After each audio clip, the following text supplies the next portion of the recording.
xew nag sujet bi mooy investiture yi c'est la goutte d'eau de trop c'est la goutte d'eau de trop parce que investiture yi bi ñu waxtaanee sunu biir à la conférence des leaders dañu wax ne ñëpp candidat lañu comme ñëpp candidat lañu kenn mënul tànn sa bopp ñu ni ñun kat ci sunu générosité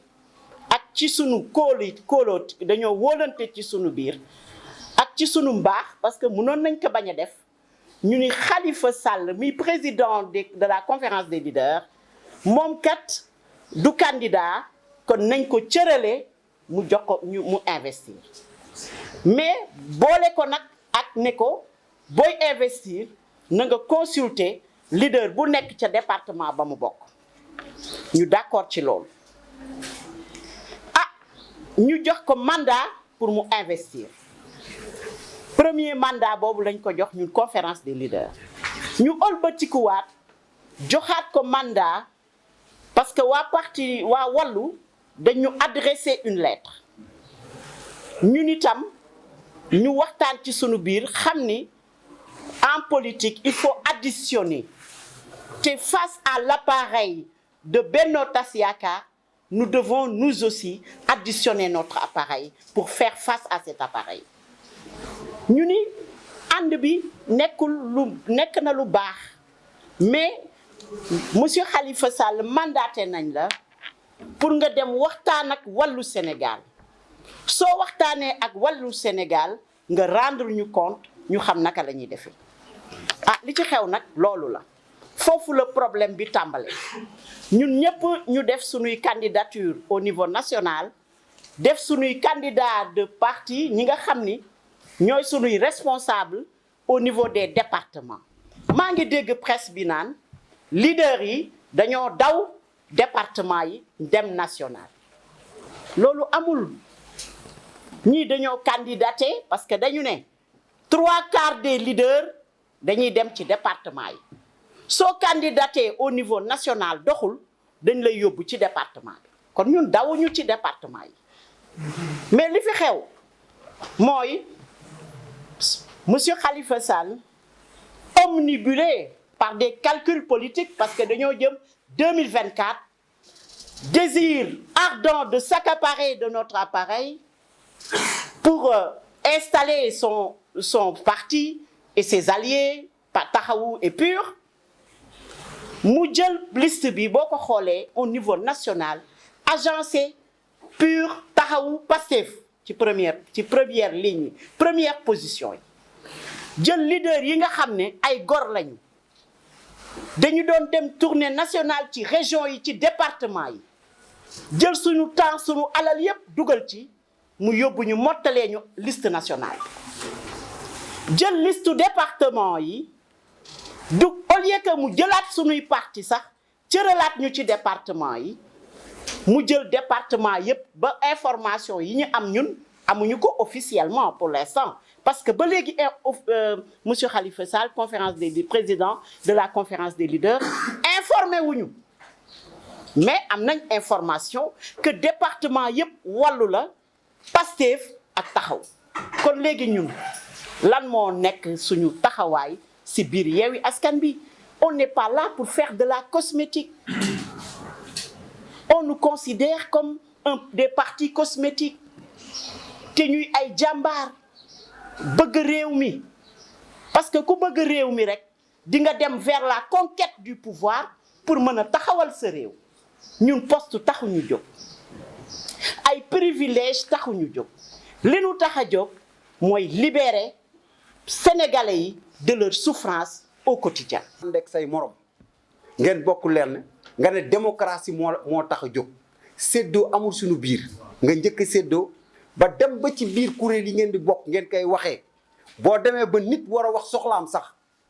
bu waxee loo xam ne dérangé na la nga génne ko mel ni kuy génne koo respecté wul mel ni kuy génnee bàyyi ma tey si leader yi toog fii am na leader boo xam ne dafa wax lu ko neexul ci Yewwi Askan Wi parce que ni ñu doxalee investiture yi dara jaar si yoon muy Mamadou Lamine Thiam Ousmane Sonko génnee ko ci liste bi génnee ko ci groupe WhatsApp bi te dañ ne carrément ñun ñëpp a ci bokk yam ku nekk sañ nga wax lu la naqari exprimer wul la naqari waaye ànd boobu bu fekkee ne yow da nga ne yow jox ko sa bopp cër sa morom jox la cër nga def loo xam ne ki ko def ñëpp xam ne li mu def baaxul ci boppam lay ëppalee ñeneen ña nit ñi nag sañ nañoo taxaw comme ndap lu ñu teg la ku nekk sañ a dugal sa loxo sañ nañoo ñun ñuy dugal seen loxo ne boo ñu sempee ñu dugalaat kon kooku dañuy réclamer mu delloo ko ci groupe ba mu bokkoon ndax da cee sonn ba ñuy dem Ziguinchor metti woon na trop ba ñuy dem Tamba metti woon na trop ba ñuy dem Mbacké metti woon na trop ba ñuy dem Saint-Louis metti woon na trop ba ñuy dugg Dakar Guédiawaye di fa xeex bu metti ba 17 personnes si ñun hôpital lañ mujjee ji kon ana ñoom ñii ñu dugal si liste bi fu ñu nekkoon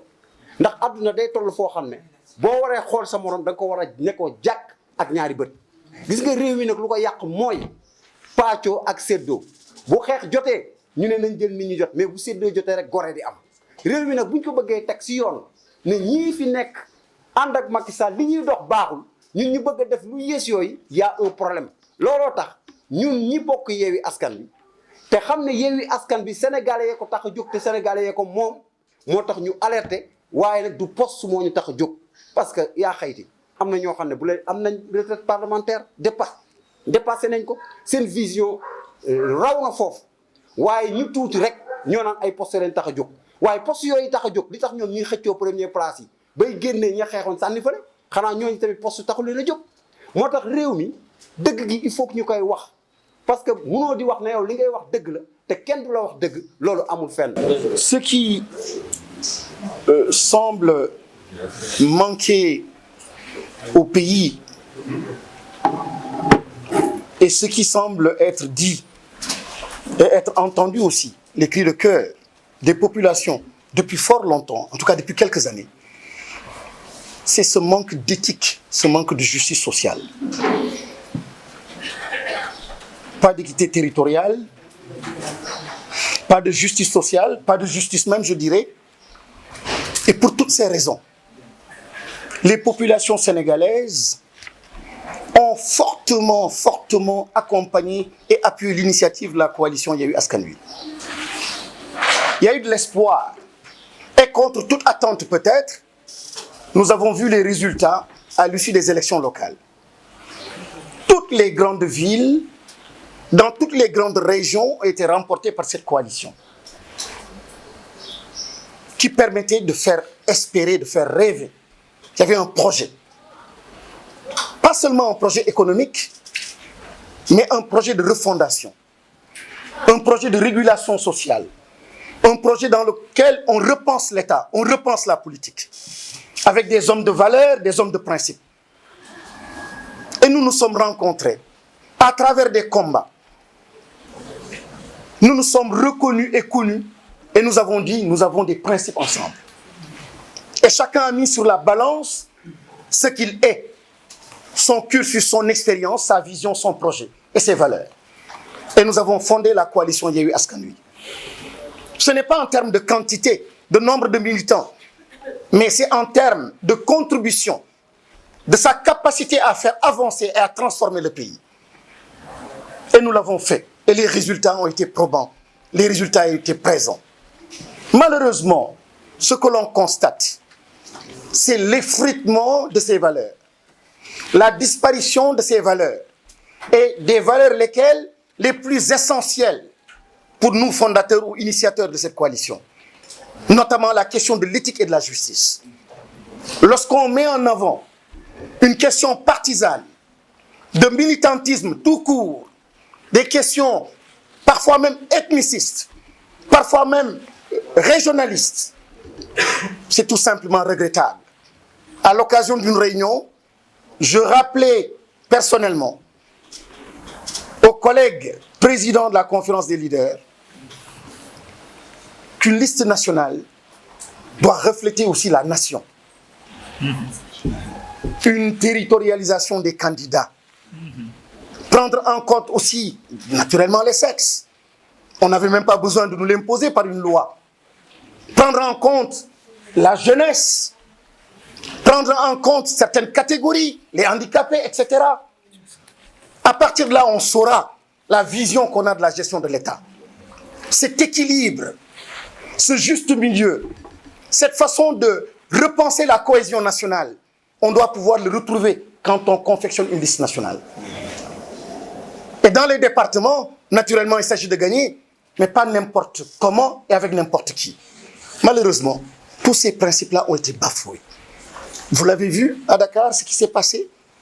Vous l'avez vu dans les départements. Nous ne disposons toujours pas de liste.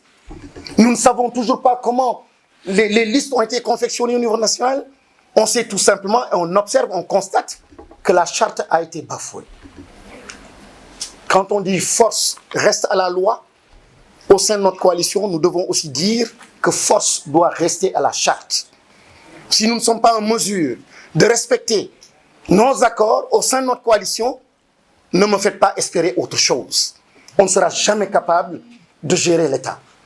L'État est une chose sérieuse. Il s'agit de choses sérieuses. De nos enfants, du futur, de nos aînés, nos doyens, de la santé. Énormément de choses de sécurité. Et si nous aspirons à cela, à gouverner ce pays-là, nous devons absolument, je ne parle même pas de coalition, même pas de nos partis, mais seul, individuellement, dans ma propre famille, je dois observer, m'observer. Je dois avoir un comportement digne de mes ambitions, digne de ce qu'on attend de moi, digne donc de l'État du Sénégal. Et c'est une exigence. Il faut que les présidents de la conférence des leaders se ressaisissent. Il faut qu'on revienne aux fondamentaux de la coalition Yewwi Askan Wi. Il faut moins d'ego et accepter les remarques, la démocratie interne. C'est comme ça qu'on peut bâtir une coalition forte, une opposition forte. Et c'est ce qui est attendu de nous. Et c'est comme ça qu'on pourra, en 2024, changer la donne au Sénégal. Merci.